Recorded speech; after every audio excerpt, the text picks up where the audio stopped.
Zeno of Citium was a Greek thinker from Citium, Cyprus. He was possibly of Phoenician descent. Zeno was the founder of the Stoic school of philosophy, which he taught in Athens from about 300 BC, based on the moral ideas of the Cynics. Stoicism laid great emphasis on goodness and peace of mind gained from living a life of virtue in accordance with nature. It proved very successful, and flourished as the dominant philosophy from the Hellenistic period through to the Roman era. Life. Zeno was born c. 334 BC, in Citium in Cyprus. Most of the details known about his life come from the anecdotes preserved by Diogenes Laertius in his Lives and Opinions of Eminent Philosophers. Diogenes relates a legend that Zeno was a merchant. After surviving a shipwreck, Zeno wandered into a bookshop in Athens and was attracted to some writings about Socrates. He asked the librarian how to find such a man. In response, the librarian pointed to Crates of Thebes, the most famous cynic living at that time in Greece.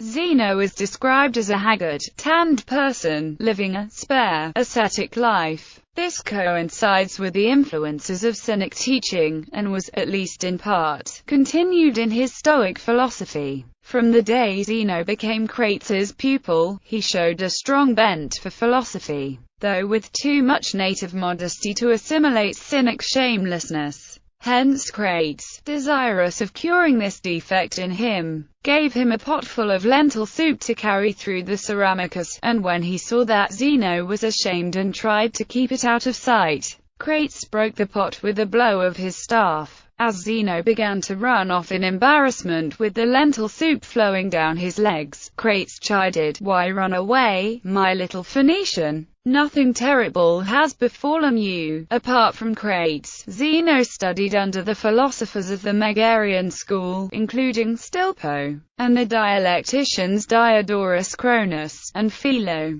He is also said to have studied Platonist philosophy under the direction of Xenocrates, and Polemo. Zeno began teaching in the colonnade in the Agora of Athens known as the Stoipoikile in 301 BC. His disciples were initially called Zenonians, but eventually they came to be known as Stoics, a name previously applied to poets who congregated in the Stoipoikile. Among the admirers of Zeno was King Antigonus II Gonatash of Macedonia, who, whenever he came to Athens, would visit Zeno. Zeno is said to have declined an invitation to visit Antigonus in Macedonia, although their supposed correspondence preserved by Laertius is undoubtedly the invention of a later rhetorician. Zeno instead sent his friend and disciple Perseus, who had lived with Zeno in his house. Among Zeno's other pupils there were Aristo of Chios, Spherus, and Cleanthes, who succeeded Zeno as the head of the Stoic school in Athens.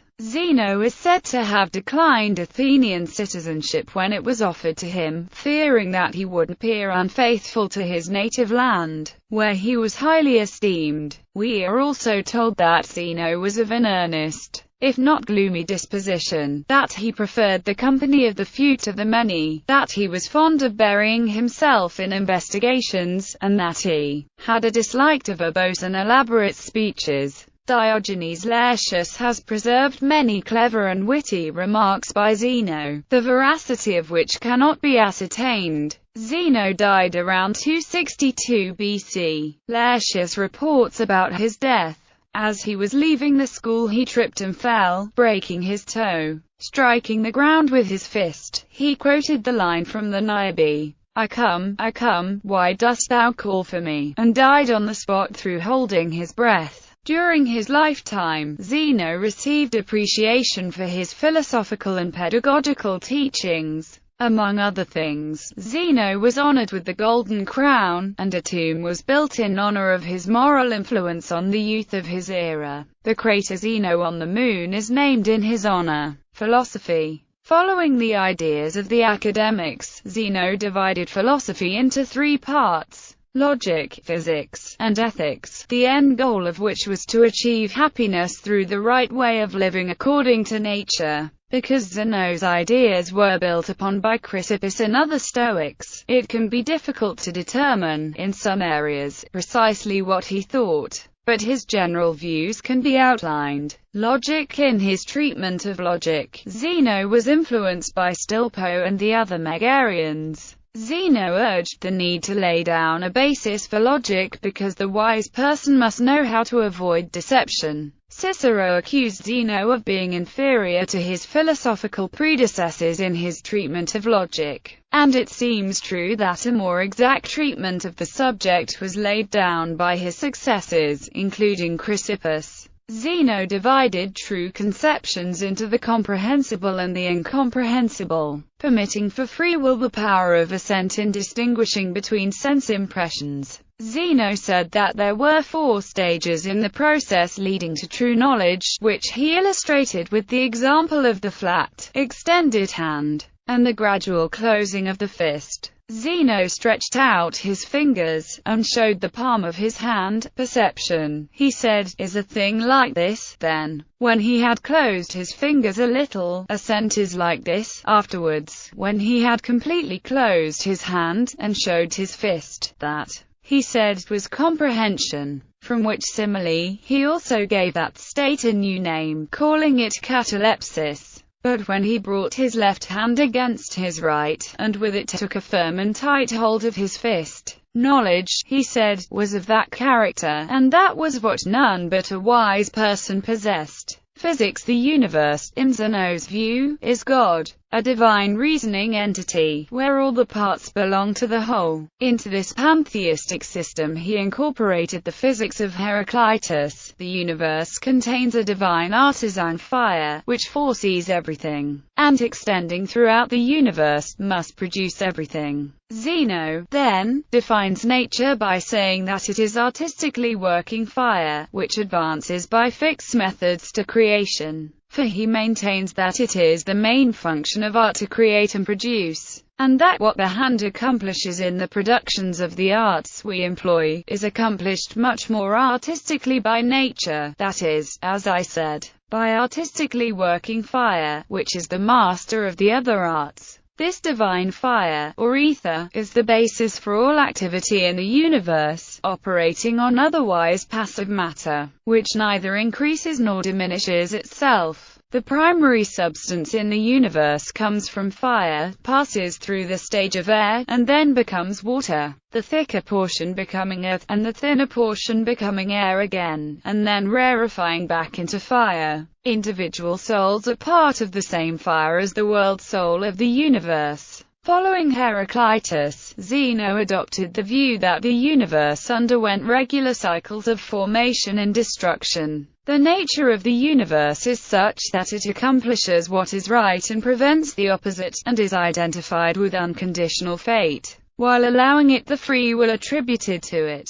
Ethics. Like the Cynics, Zeno recognized a single, sole and simple good, which is the only goal to strive for. Happiness is a good flow of life, said Zeno, and this can only be achieved through the use of right reason coinciding with the universal reason, which governs everything. A bad feeling is a disturbance of the mind repugnant to reason, and against nature. This consistency of soul, out of which morally good actions spring, is virtue. True good can only consist in virtue. Zeno deviated from the Cynics in saying that things that are morally indifferent could nevertheless have value. Things have a relative value in proportion to how they aid the natural instinct for self-preservation. That which is to be preferred is a fitting action, a designation Zeno first introduced. Self-preservation, and the things that contribute towards it, has only a conditional value. It does not aid happiness, which depends only on moral actions. Just as virtue can only exist within the dominion of reason, so vice can only exist with the rejection of reason. Virtue is absolutely opposed to vice. The two cannot exist in the same thing together, and cannot be increased or decreased. No one moral action is more virtuous than another. All actions are either good or bad, since impulses and desires rest upon free consent. and hence even passive mental states or emotions that are not guided by reason are immoral, and produce immoral actions.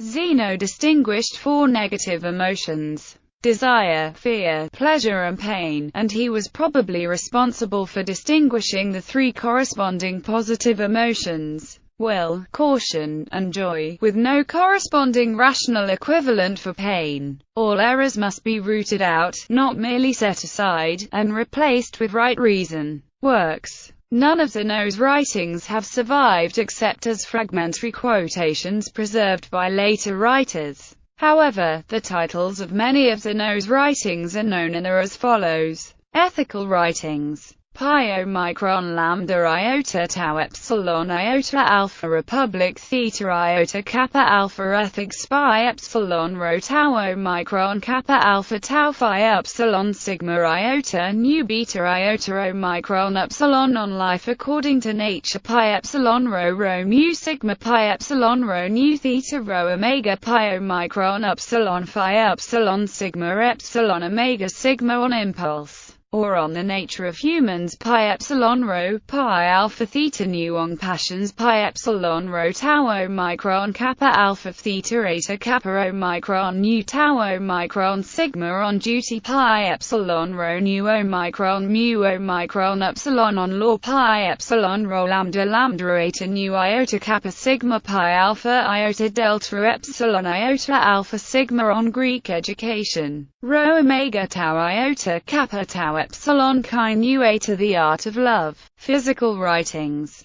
Pi epsilon rho tau omicron lambda omicron epsilon on the universe pi epsilon rho omicron sigma iota alpha sigma on being pi epsilon rho sigma eta mu epsilon iota omega nu on signs pi epsilon rho psi epsilon omega sigma on site pi epsilon rho tau omicron lambda omicron gamma omicron epsilon on the logos. Logical writings. Delta iota alpha tau rho iota alpha iotive discourses pi epsilon rho lambda epsilon chi epsilon omega sigma on verbal style lambda epsilon sigma epsilon iota sigma lambda epsilon gamma k omicron iota solutions and refutations. Other works. Pi epsilon rho pi omicron iota eta tau iota kappa sigma kappa rho omicron alpha sigma epsilon omega sigma on poetical readings pi rho omicron lambda eta mu alpha tau omega nu mu eta rho iota kappa nu pi epsilon nu tau epsilon Homeric problems kappa alpha theta omicron lambda iota kappa alpha general things pi omicron mu nu eta mu omicron mu epsilon epsilon mu alpha tau alpha kappa rho alpha tau eta tau omicron sigma. Reminiscences of crates by epsilon theta alpha gamma omicron rho iota kappa alpha Pythagorean doctrines. The most famous of these works was Zeno's Republic, a work written in conscious imitation of Plato. Although it has not survived, more is known about it than any of his other works. It outlines Zeno's vision of the ideal Stoic society built on egalitarian principles.